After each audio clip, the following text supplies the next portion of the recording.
Well, hello, Bob Dandry here, and welcome back to Shadows of Doubt Alexandria. Hope you've had a good weekend. I'm feeling pretty fine, and I am keen to get back into this wonderful, wonderful indie game we've been playing for the last quite a few weeks, to be honest. So we've currently got ourselves a bit of a business espionage type case. I did pick this one up before the last murder was reported that we did in the last episode, but I didn't get a chance to finish it. So I think we'll start off by heading to Ridley Projects, which ironically enough was where all those murders were occurring as well.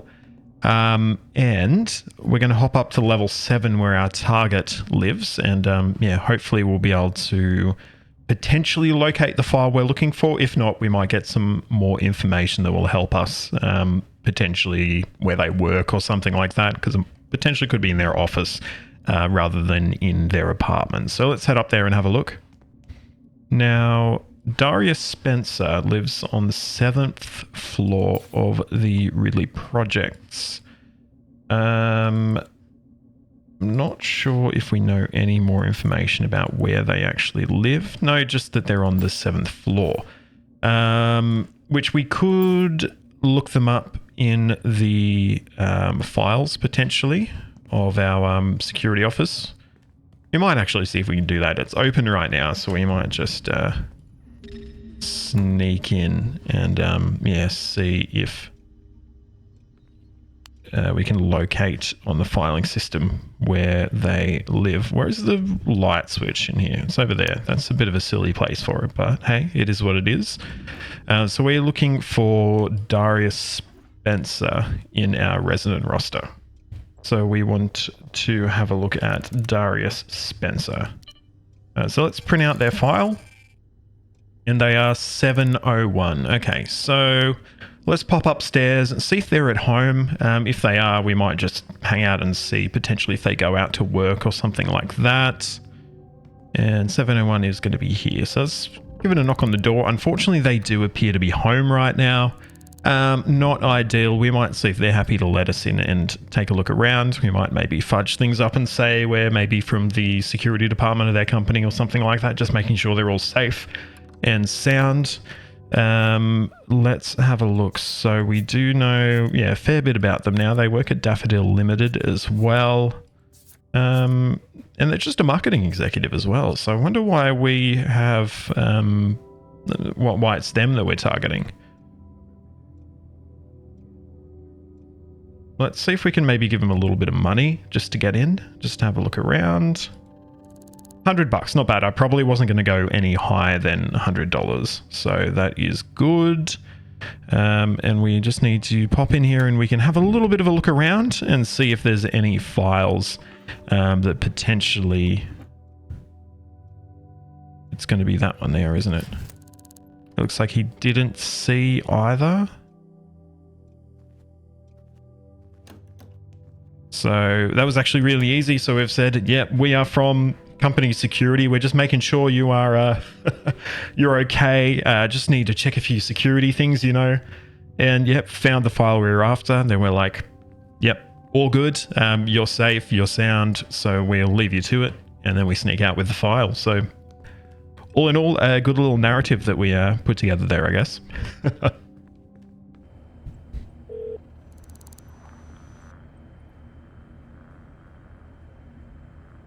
Perfect. And we've got our money and we have successfully finished the job. Excellent. Good, good, good. We've solved another case. And our social credit is so close to level 8 now, isn't it? We also have a reward to pick up from the mailbox of 803 Cohen Towers. Now, here's something interesting I saw in the last episode. I don't think it ended up in the final edit, but can't 100% remember if it did or not. I'm in the phone book, and I have an address, 301 Yamazaki Terrace. So that is interesting. I didn't think I got an apartment by default unless I specifically selected it, and I don't think I did. So let's head over to 301 Yamazaki Terrace and see if we can gain access and if it is indeed our apartment. All right, here we are entering Yamazaki Terrace. I wonder if we can gain access to the mailbox for 301. Yes, we can. There's nothing in there, but we can open it and don't get in trouble for doing that. So that seems to lend itself towards this actually being our apartment. All right, so 301, here we are. It's locked, but we can unlock it. And, oh, look at this. We're not trespassing, so there you go. This is indeed our house, so very cool. I mean, it looks all right. It's not the fanciest house in the world, but it's nice. We've got some wrenches and kitchen roll and stuff here. That's pretty cool. Some pepper, but no salt apparently. Oh, there's the salt. Yeah, of course. Got to keep them in different cabinets, don't you? Otherwise they mix and cause explosions, right? And certificate of birth, but I don't have a date of birth on there. Very interesting. Very, very interesting. I don't know why I only know 35% of my own profile, though. That sounds a bit odd. But yeah, here we are. Here's our apartment. Very nice. Got some money. I'll just take that. And it's not stealing because it's mine. A little lamp. We can turn that on. Very cool. Very cool. Don't know why I was expecting anything to be on the other side. I don't think I have a partner in this game, so of course there wouldn't be anything. We've also got a lamp through the door. Very cool. Very cool. We've got a murder to investigate. So we're going to head over to Avila Street. I guess we'll follow this enforcer. They're probably heading in the right direction, and it seems like maybe this murder has happened potentially broad daylight if it just says Avila Street. Come on, mate. Do some cardio, goddammit.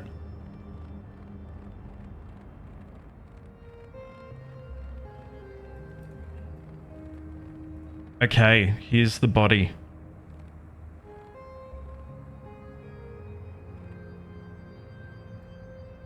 Let's have a look through and see what we can find out here.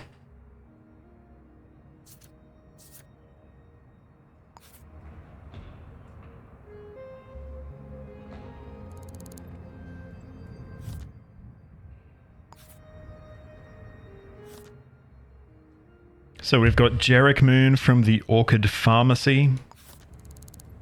They live in Ridley Projects 501. And they've been stabbed as well. Okay. And they've died... To be honest, they died quite a while ago for this being in broad daylight. Okay, so there we go. Let's first of all stop some people, have a chat to them, see if they have seen or heard anything unusual. You haven't. What about you? No. Excuse me. Hey, come back here. Hey, buddy. You are suspicious. Have you seen something unusual? Of course you have. You were running away. What did you see? They're of large build. Okay. Saw them at Avila Street around 1:45 p.m. That obviously fits the timeline of our murder. They were near Hamilton Street. Headed west. And they looked angry. Of course, they've just murdered something, so of course they would look angry.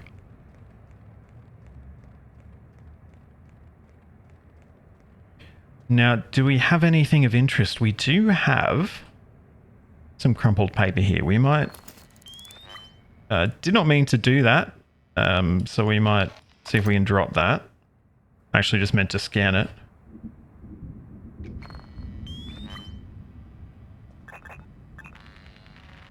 We've got type DD fingerprints, so those I believe do not match our victim. No, they are DC. And what is written on the paper? It is time for another riddle, of course. That is our new favorite game to play in this game, isn't it? Work out our killer's name based on a riddle. They've got quite a long name as well, so that is interesting. Let's just have a bit of a look around and see if there's anything else It doesn't look like we've really got anything else. It doesn't look like the murder weapon is here, so they've obviously kept it. And it doesn't look like there's any other prints on our victim either. So there we go. We can also put that on our board. And we can also put our DD fingerprints on the board as well, because that's going to help us. And we have Jarek Moon, who is our victim.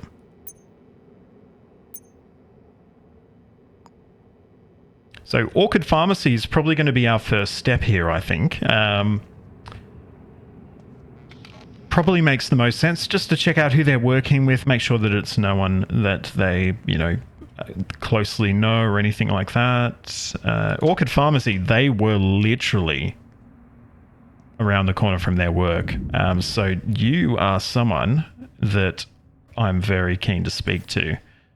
Christian Johnson, we know a fair bit about you already. Have you seen anything unusual? Okay, so you're going to tell us that you did see something unusual. Long black hair. 302 Ridley Projects around midnight. They looked mad. Are we talking about our last set of murders? Okay. Let's get some prints from around here. We've got type DE prints, DF, DG, our victims, of course, DH, DE, DH, BI,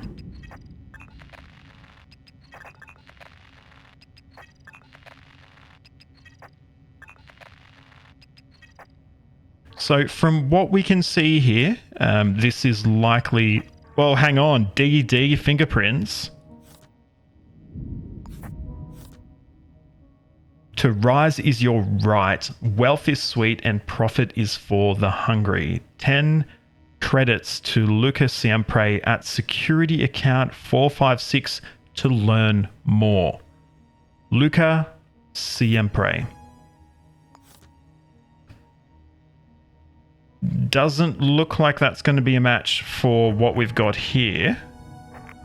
I just want to check these again. That is interesting. Who are you? You're Kristen. Are you on here? You are. And you appear to be a DH. So I'm very interested in the fact that our killer has placed a leaflet here, but doesn't appear to work here.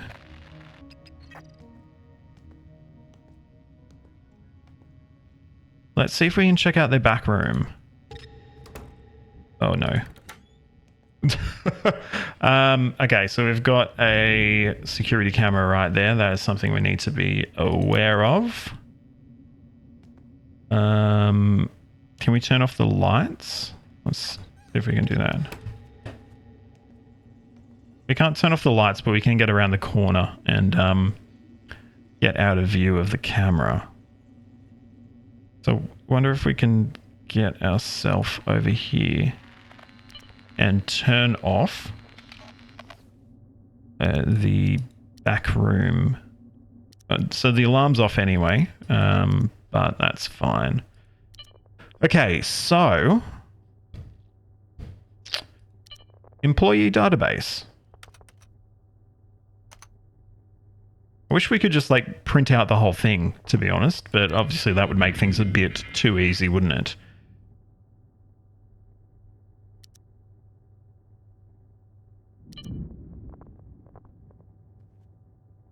I wonder if we've got employee files over here. We do. Looks like we do. I appear to be stuck on an office chair right now. I've got a sales ledger. Doesn't appear to be anything interesting in there. I'm not seeing anything that directly ties to our potential killer, I don't think, based on what's there. There is a paperclip there, which we love to see, of course, and a hairpin. Got some cash. Business card. Cooper Hansen is the owner.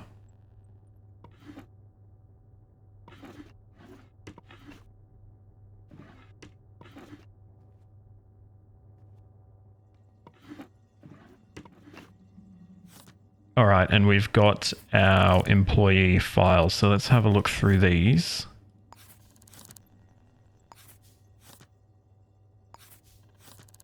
And no, it looks like the prints we're after are not in, unfortunately,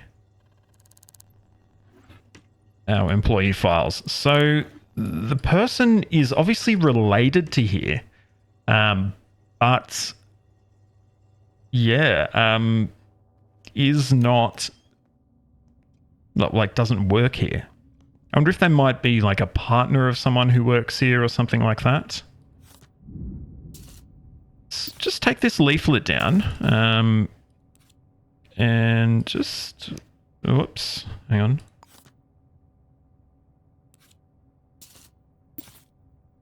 And just see.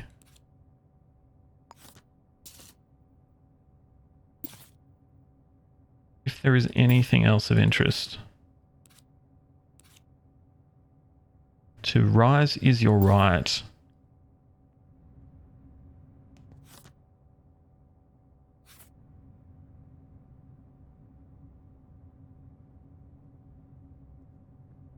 Okay. Interesting. So that is a good lead, I guess. I don't know exactly what this is. Lucas Siempre at security account 456. Is there? Could we potentially find them in a what do you call it? City directory, and see if there's anything that potentially, if they exist or whatever. Let's see. Okay, so Luca Siempre does not exist. That is obviously not a real name. So it could be potentially a pseudonym of sorts. Don't really have a lot to go on right now. Certainly we know this is a slightly longer name than we sometimes see. It's got a W in it, which is interesting. It's also got 2 S's and 2 L's. 2 I's. S. Williams. That's going to be it, isn't it? 104 Ridley Projects. Let's head over there and see.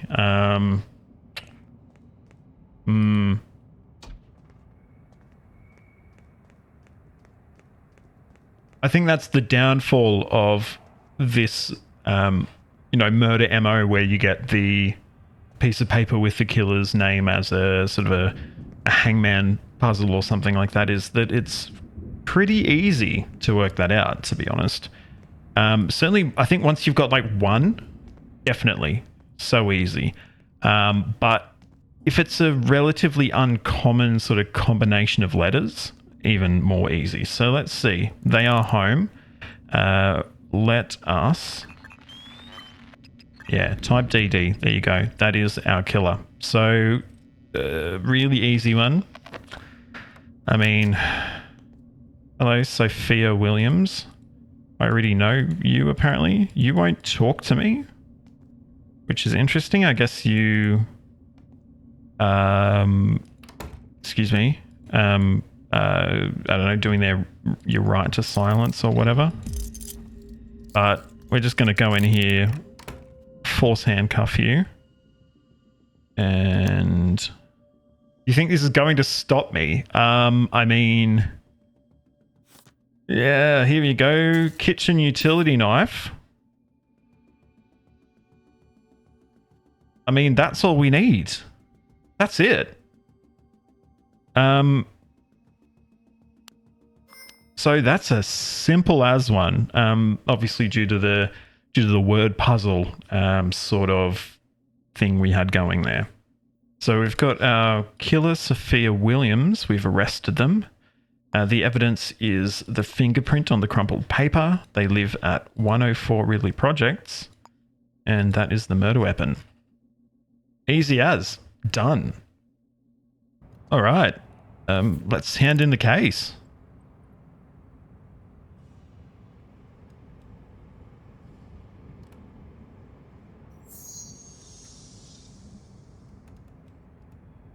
Oh, we didn't have the evidence. Okay. I don't know why that didn't count, but hey, is what it is. They were the killer. We've got our social credit. We've got our real credits, and we have leveled up to social credit level 8. Fantastic. Look, if I'm honest, that was a bit of a boring one. We've gotten those word puzzle type MOs quite a few times now, and it's becoming quite easy to pick, I guess, who the killer is, especially if it's an uncommon name or it has some more uncommon letters in it, like W with 2 L's and 2 I's. That's I guess, thinking back on it, that's probably a really good shout. That would be Williams. So yeah. But it is what it is. I suppose some cases are going to be more difficult than others, and that's just part of this sort of messed up world we live in here in Alexandria. So there you go. Well, we are here back at our apartment at Yamazaki Terrace, and unfortunately that is going to be about all we have time for in this episode. I hope you've enjoyed it. If you have, please give it a like, subscribe to the channel, and ring that notification bell so you get a ding to your device the next time I post a video. You can find links to all my social media in the description, so please jump on there, like, follow, subscribe, do all that wonderful stuff. Big shout out to my Founders Club patrons Caleb and Isaiah. Thank you so much to the two of you for helping to make this content possible. But until next time, I'm Bob Dendry. This is Shadows of Doubt Alexandria. Thank you so much for watching, and goodbye.